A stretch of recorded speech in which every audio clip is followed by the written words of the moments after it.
Mr. President. Senator from Arkansas. Thank you, Mr. President. I appreciate the Senator from Georgia's remarks and certainly associate myself with them. This debate is vital. Despite President Obama's initial objections to congressional oversight, the American people have a say in this critical national security matter, which I'd note has been negotiated behind closed doors. The bill that we passed in May accomplished that. Now the Senate Democrats are talking about taking that away by filibustering this debate. How we went from passing Senator Corker's bill by a vote of 98-1 just a few months ago to a potential filibuster is baffling to the American people. Our constituents want this debate. They have a number of concerns about this deal. We are their voice. We are here to represent them, not to protect the President from a difficult veto.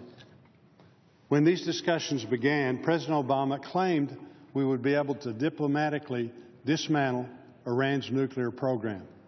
The final agreement suggests this is far from the case. It is apparent that the President and his negotiating partners were willing, eager even, to give in to every demand made by the world's largest state sponsor of terrorism.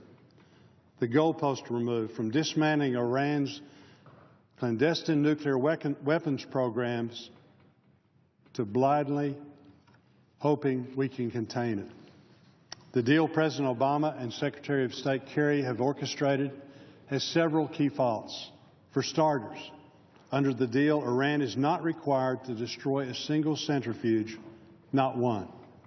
That means well over 1,000 centrifuges will remain in place at Fordo, one of Iran's most infamous nuclear sites. Many will continue to operate. This is no ordinary facility.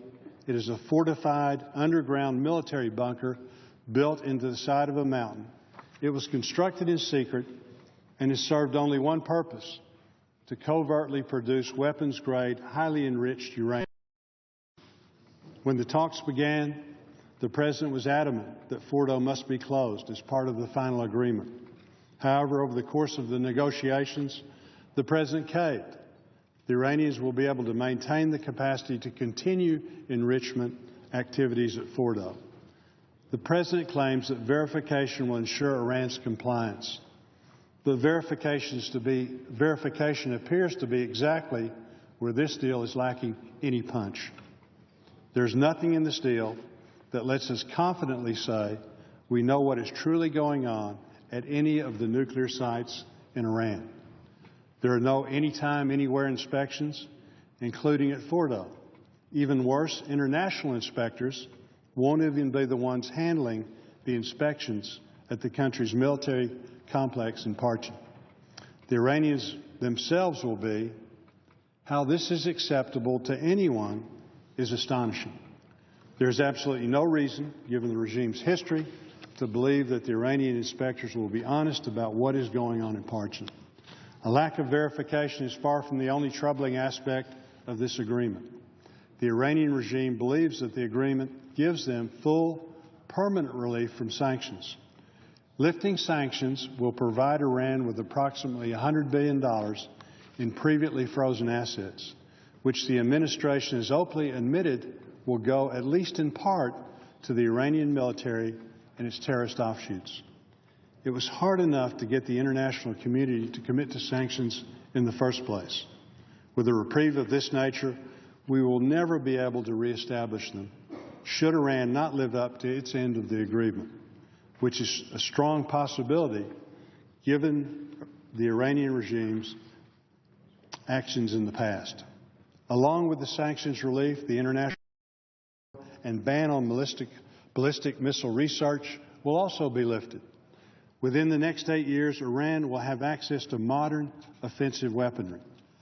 This does not bode well for peace in the region. It puts our security and our allies at great risk. Remember, we are talking about the world's leading state sponsor of terror. What we're giving up as a result of this deal, the sanctions relief, the arms embargo, the ongoing enrichment, makes the world a more dangerous place. We have a responsibility to ensure that Iran never achieves its goal of becoming a nuclear power. If Iran goes nuclear, Saudi Arabia and other nations in the region surely will follow. The deal gives us little confidence that we will be successful in this regard. A nuclear Iran could be devastating for America and our allies. This is about saving our children and grandchildren from the prospects of nuclear war. I cannot confidently say this agreement will accomplish this goal. In fact, I fear it moves us in the wrong direction. For that reason, I oppose the deal and intend to support the resolution of disapproval.